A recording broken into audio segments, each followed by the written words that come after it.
Hi and welcome to another episode. What we've got here is the Acorn Archimedes A3010. You're just getting to see it boot up there. And as you can probably hear, the hard drive hissing away. But before we get to that, I want to mention that I have already done a video on this where I've taken it out of its box, basically an unboxing, and it was great to be able to get a computer like this, what I've wanted for oh so many years. Now, let's have a look what's on the hard drive, because it did come with a hard drive already. I'm not too sure how big it is, but we'll find that out when we get inside there. So there we have different files and everything like that. Some of you eagle-eyed people will notice from the last video I've added a couple of things. I'll get back to those files when we get to it. So let's turn this off and go full screen. Have a little bit of silence for a while. I have cheated and undone the screws below here already, because as those who have watched the last video, I do find this computer quite heavy. The power supply unit has got some weight to it. So to take the lid off, you undo 3 screws, which are here, here and here. And when you're taking the lid off though, support it at both sides, lift it up at an angle, and as you're lifting at an angle, push back that direction and it should sort of ease off quite easily. Sadly, the previous owner didn't, so a tang's been broken off, but most of them are already there, so that's good for me. Let me just put this on the floor without trying to break it. I haven't got a lot of room in here. So what we've got is the hard drive. Let's have a look at a bit better at that. It's a slow zoom, but it's the best I've got. And it's a Western Digital Titbit 30, and it has 31.9 megabytes, which isn't very big at all. Probably fantastic for 1992, but let's be honest, by today's standards it's not a lot at all. And obviously the sound is really distracting, so what I want to do is upgrade to a CF solution or a compact flash solution. And to do that, I purchased this. It's just a random adapter, had no real name to it. It has a master and it has a slave. So to fulfill the CF card needs, I have bought 2 512 megabyte cards.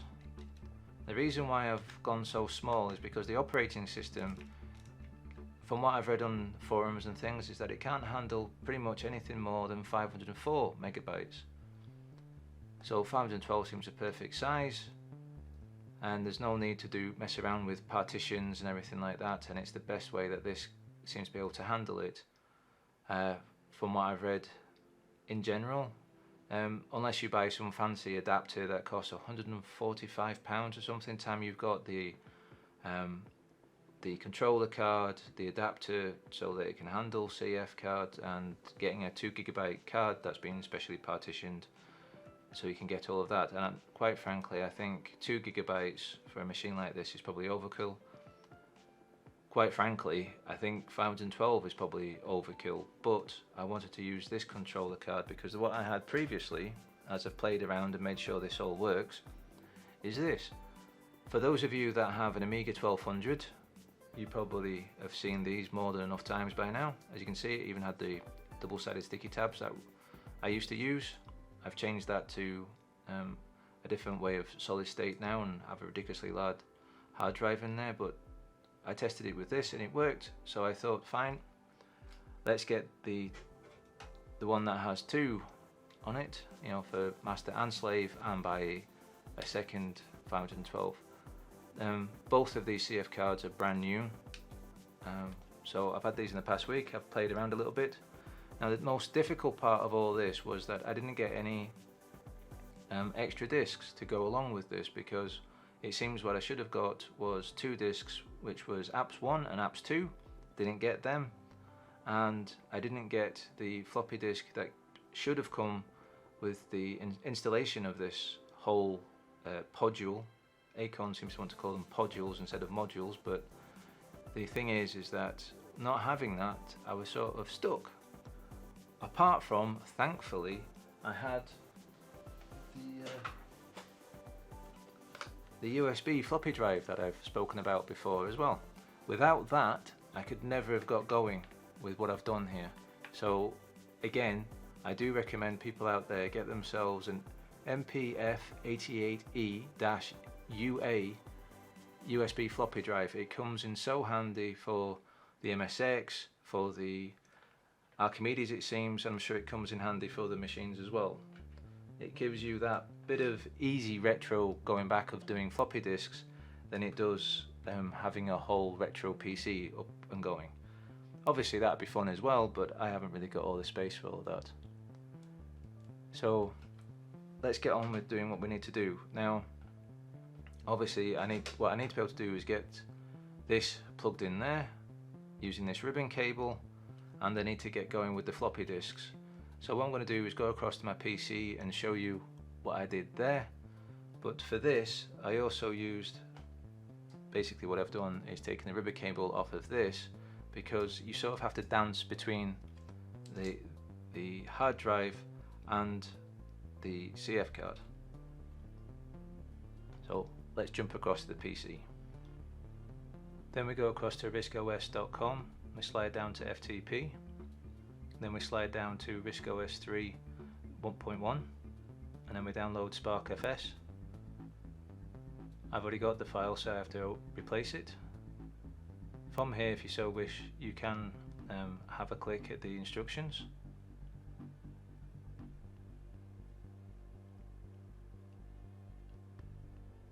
All credit to them for sorting it out. Then we go across to Chris's website and we download the IDE Utilities. Obviously we copy across both of these files across to the MS-DOS formatted disk we did on the Archimedes before. Now that we've downloaded the bits of software for the Archimedes, what I want to do is format one disk for the MS-DOS standard and one disk for the Archimedes standard.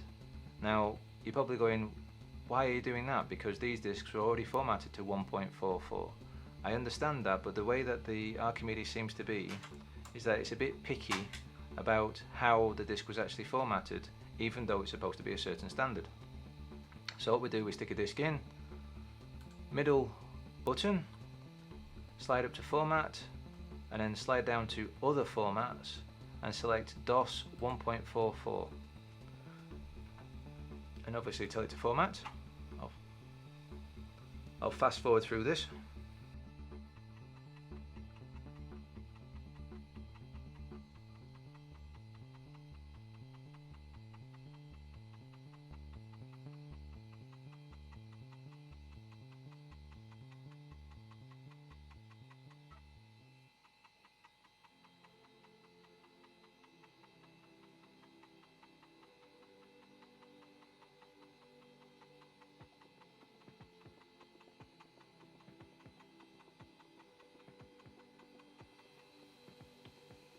Great, so that disk is formatted correctly. Press OK, pop that disk out, and then put in the other disk. Because obviously, as I said, we need one for MS-DOS and one for Archimedes. So middle button again, format, and this time you want ADFS 1.6. So click that, and then format that as well. Obviously, I'll fast forward through this as well.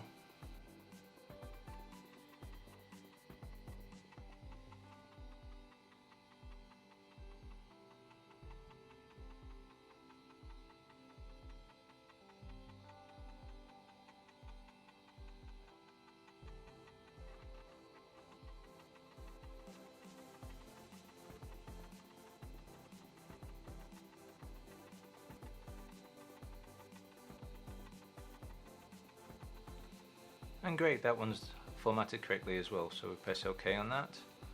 We pop that disk out. Okay, we've copied the two files across, put that in the floppy drive, load up the floppy drive just by clicking it once. Obviously we've got SparkFS and we've got WE IDE files.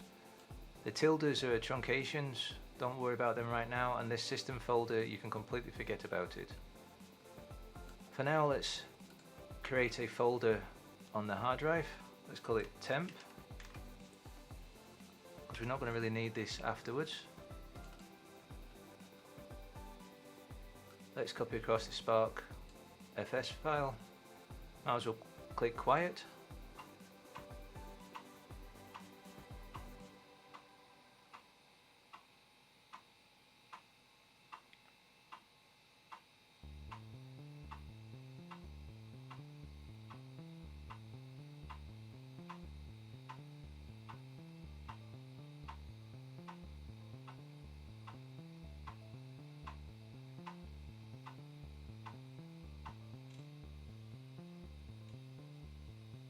And let's copy across the WE IDE file as well.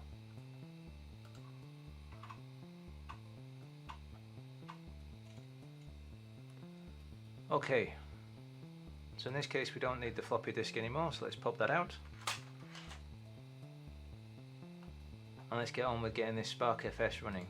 Now the problem is with the SparkFS is obviously the way that it's named right now, it doesn't look so great. So let's rename that. So middle button, file, slide across to rename. Let's call it SparkFS, because after all that's what it is. But also, as you notice, the icon is just white. That means Archimedes doesn't really know what to do with it. So let's rename that. Not rename it. What we need to do is change the type. So set type. It says &500. We need to change that to &FF8 or absolute. Press return. And yes, we do want to do it. Now it's an application. So what we can also do now is double click that. It loads up, it says the DArch. What we need to do is create a folder ready for this. So middle button again. Let's call it SparkFS, because after all, yet again, that's what it is. There it is, the folder. Double click that, open that up. And then this data icon, drag that across into the folder that you created for the SparkFS. And there we go, it's started up. And because we've already copied this file in here, what we can do is load up the SparkFS.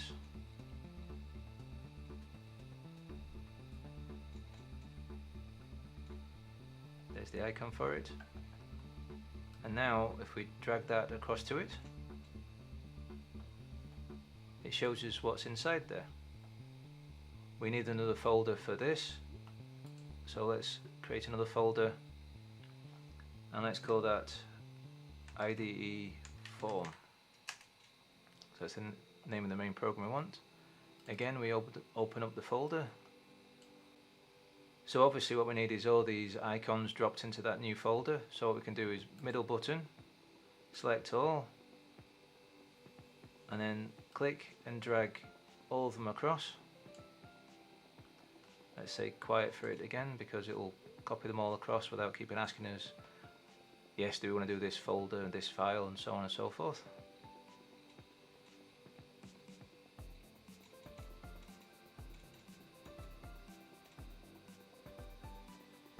So we can get rid of that.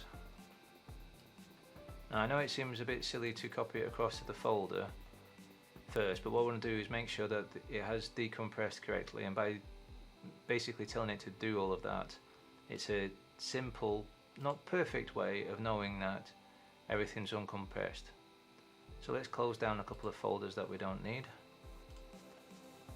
Let's load the disk up, copy everything across again, so middle button, select all, and push everything across.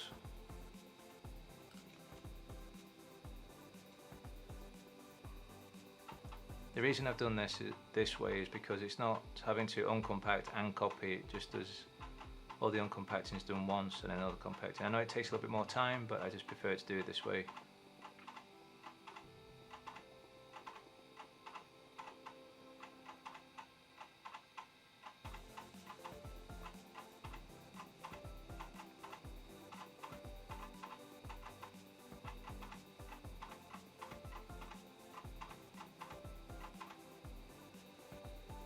So what we've got to do now is get the CF card adapter in. As you can see, I've already put the ribbon cable on from the old one. I need to get that in there. You don't just do it while the computer's turned on, hence why we had to create this whole floppy disk and everything like that, all that messing around just to get that far. So let's turn off the Archimedes, go to full screen, and carefully pull up on the ribbon cable that's already there, bend that out of the way a little bit, because you might need to go back. If something goes wrong, you might need to go back, so there's no point taking all this drive out just yet. Make sure everything's lined up properly. You want to make sure the pins are into the connector correctly. A little bit of pressure and just let it rest there. Turn it back on again. You get some nice little lights. The hard drive will still spin up. That's just because it's getting electricity, but it won't go into full speed, so don't worry about that too much. That's what's actually making a bit of a buzzing noise at the moment. So after a bit of messing around, I managed to get the software working the way that it should do. I made a bit of a mistake on recording as well. I ended up recording full screen instead of showing you what I was doing. But basically we're opening up the floppy. And we go off to IDE form, double click that.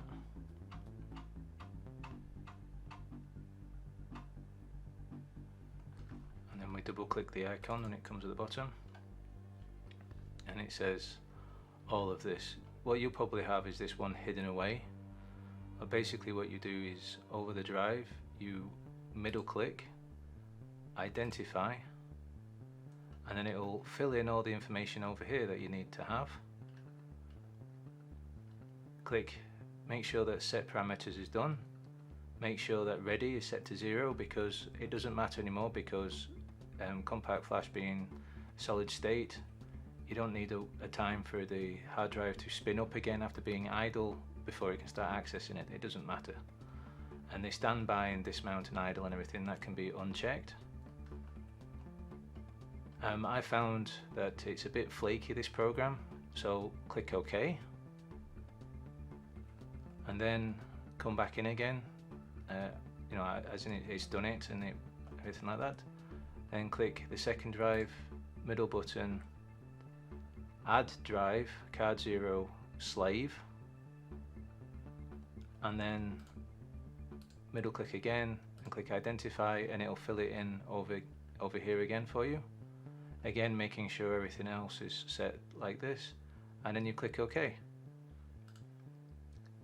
When you've got your two icons, middle button over this IDE form, click format, and then you select which one you want to do, and then you click format here, and then you click go, and it should go through with no problems at all, just formatting away. And then of course do it again for the second one by selecting it and then format that, and then it should go through perfectly fine. And then when you've got that far, pop out the floppy and then turn the computer off, wait a little bit, and then turn the computer back on again, and then you should have your two nice blank hard drives. There might be unusual names, so what you need to do there is then middle click over the icon for the hard drive and then name disk, and then name it whatever you want to name it, and the same for the second one, of course, if you do have a second drive. And that's basically it.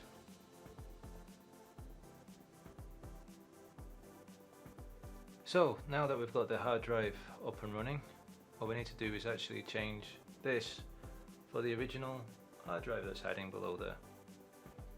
So let's do that now.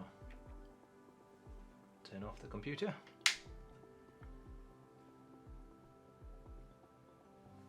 And let's see what size screws there are in the back of here.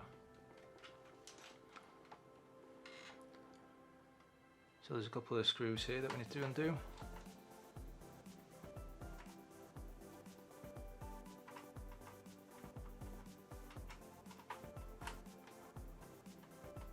Trying to keep everything steady.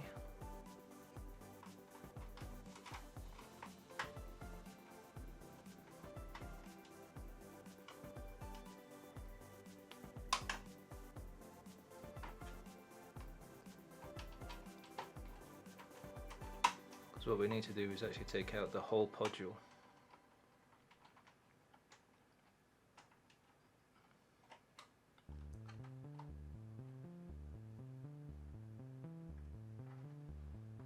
I believe that's done that.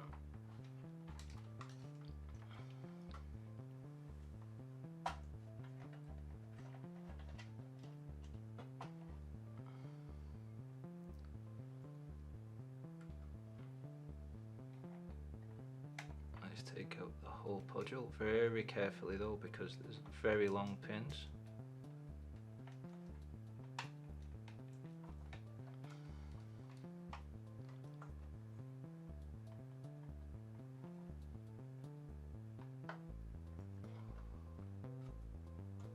Maybe take this hard drive off first.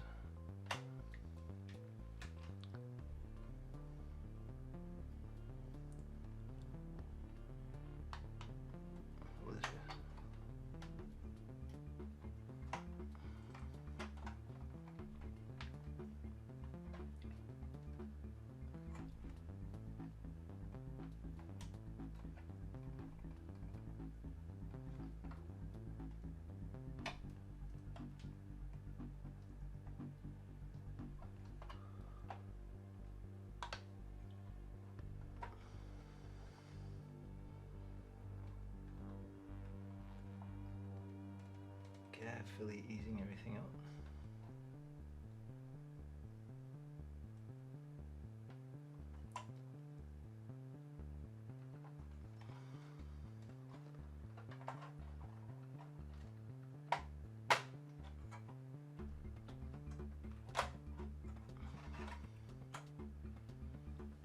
Very, very difficult to do that. And what we've got is yet more screws to undo around here.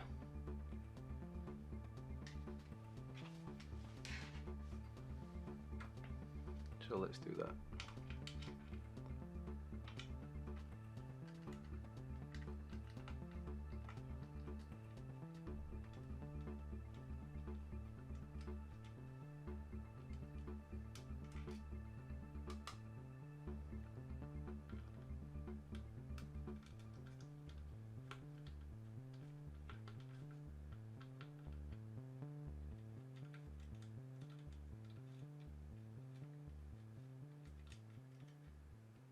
It even says FF1048.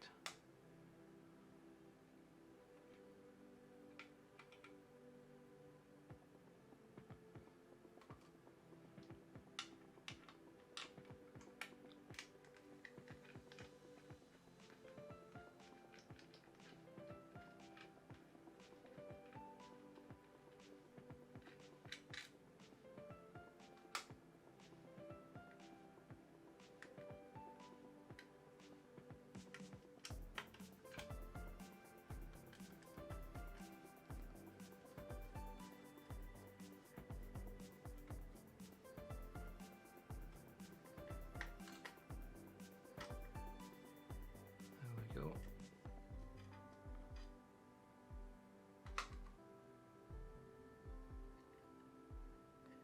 Seems to be some separators.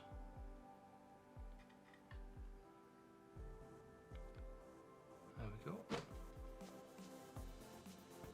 Very interesting what's there. So there's some risers here. Careful with those. 4 screws, 4 separators, lots of bodge wiring. Put that to the side.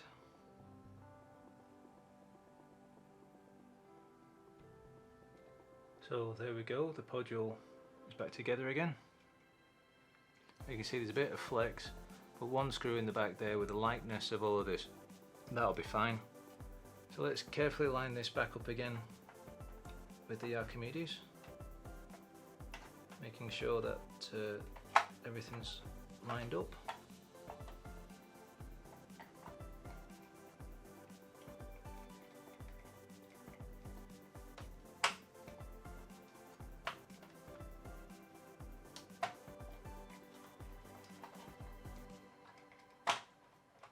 that's in there at the back there.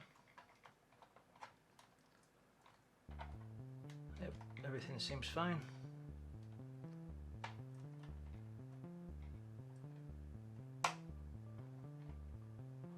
Put the screws in at the back, making sure of getting rid of these, because obviously you don't want them accidentally sliding into the motherboard and turning it on. So just move these to the side for now. What I'll do is screw the two case screws back in again at the back there at the side.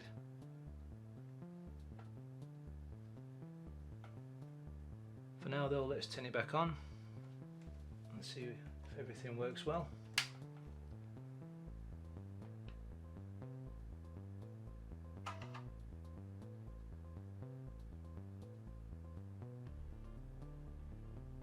This is booting up.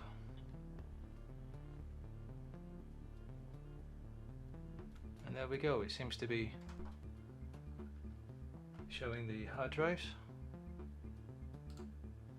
Yep, it's showing them, so everything works fine.